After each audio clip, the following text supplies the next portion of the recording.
Hi everyone, my name is Kirsten Kraus. I'm a research advisor for Wiz Academy and facilitator of their research capacity building workshops.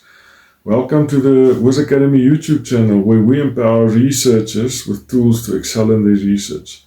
In today's video, I'm going to talk about how to use ChatGPT to proofread a thesis. So stay tuned.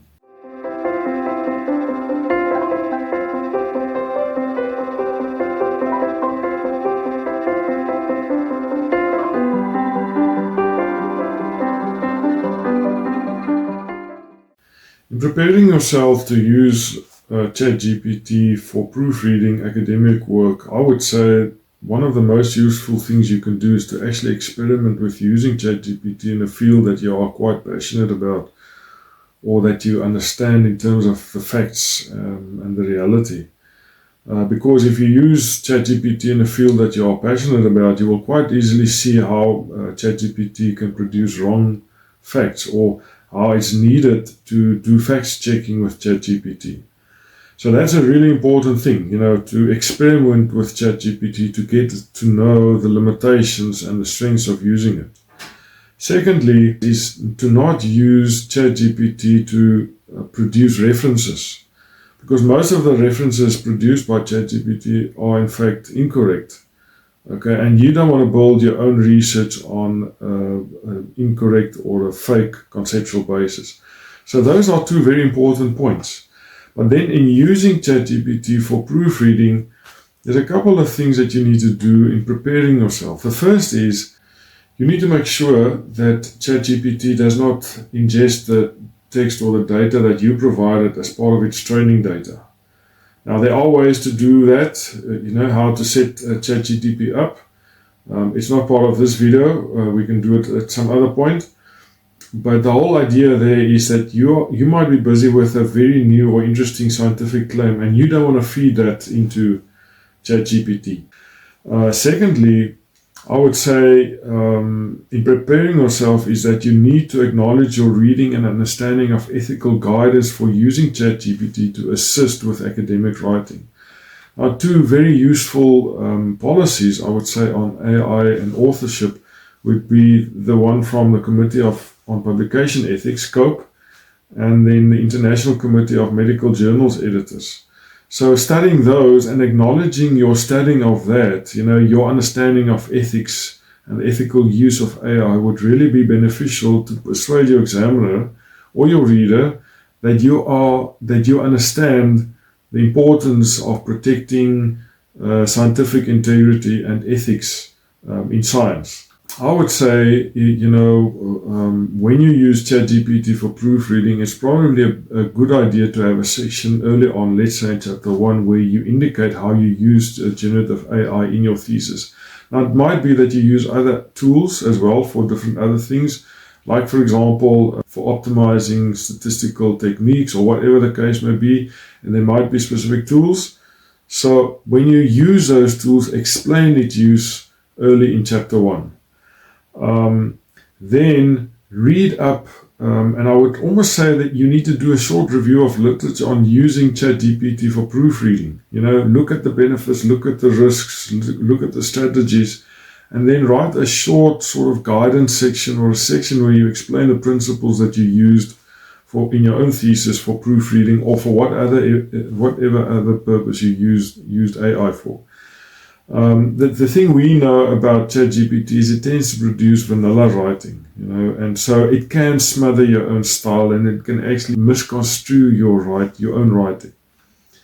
Now, it's also useful to look at, resources like this one from Penn State University, on what ChatGPT is, how it can be used, and then what the limitations are, and then include that in your short review on principles for using AI tools in your thesis.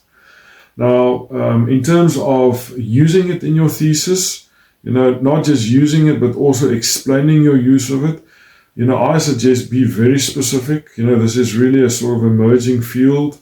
Many academics, scholars, emerging researchers are still trying to figure out how to really use AI, and AI is really a fast-moving target.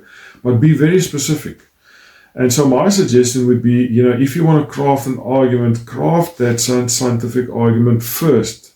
Make the linkages in the text, craft the golden thread, choose the best flow and argumentation, choose the hedging techniques, how you would argue that an argument is strong or a claim is strong or not so strong, and verify the facts before you get ChatGPT to do proofreading for you.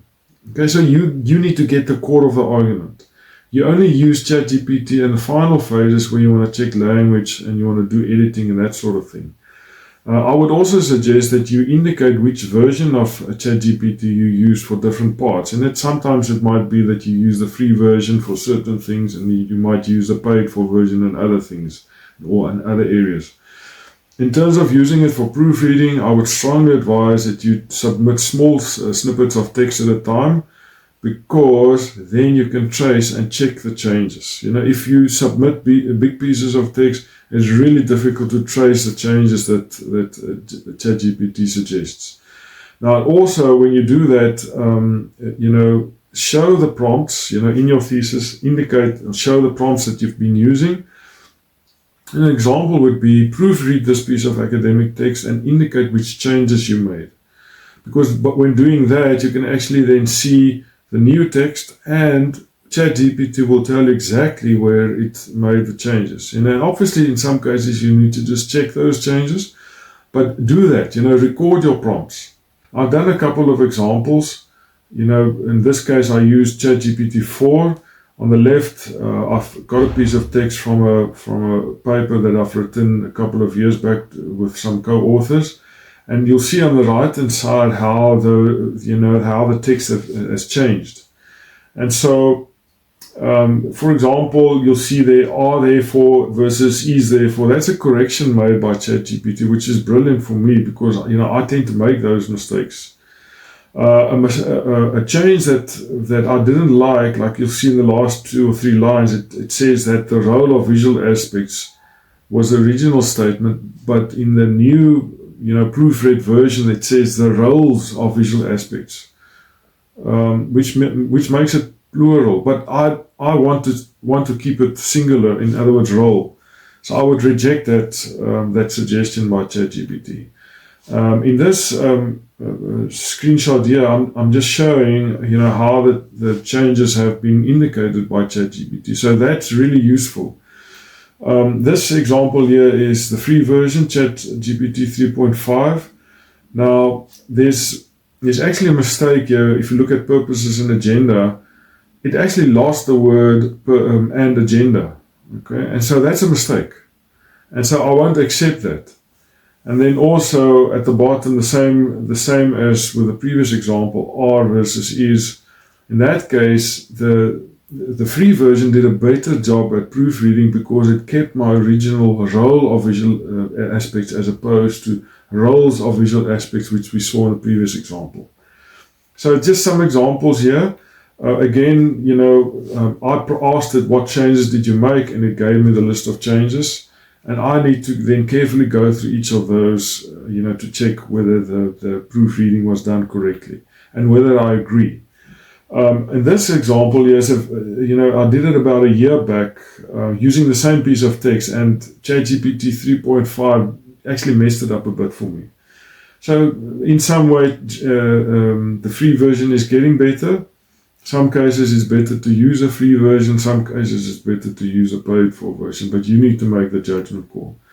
Now, in terms of the proofreading phase, you need to make a judgment call as to what you want to get proofread.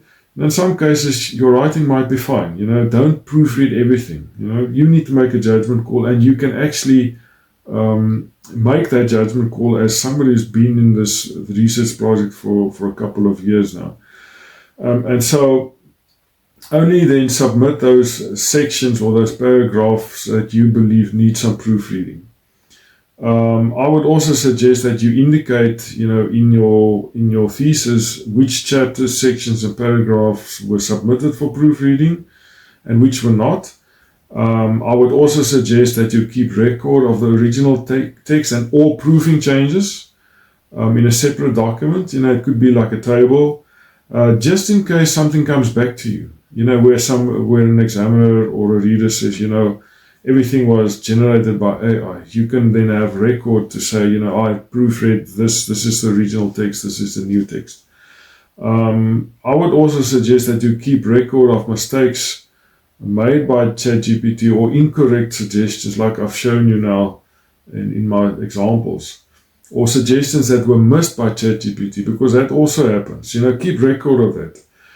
And then I would also, after you explain your approach, I would also, in your thesis, give some examples of how you actually did the proofreading, how you checked, approved, or rejected the suggested changes. You can have like 3, 4, or 5 examples just to indicate to the examiner that there's evidence to support the claims that you are making in terms of how you use ChatGPT. And it could be that you put this in your text, or you say, well, I've got a separate appendix where I explain my use of ChatGPT to assist me with proofreading. But the bottom line for all of us is that, and it's also a way to defend your use of AI in your thesis, is that you need to be transparent as much as possible, and that you need to be ethical in your research.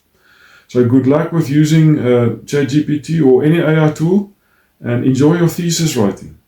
And I'll see you back in the next video.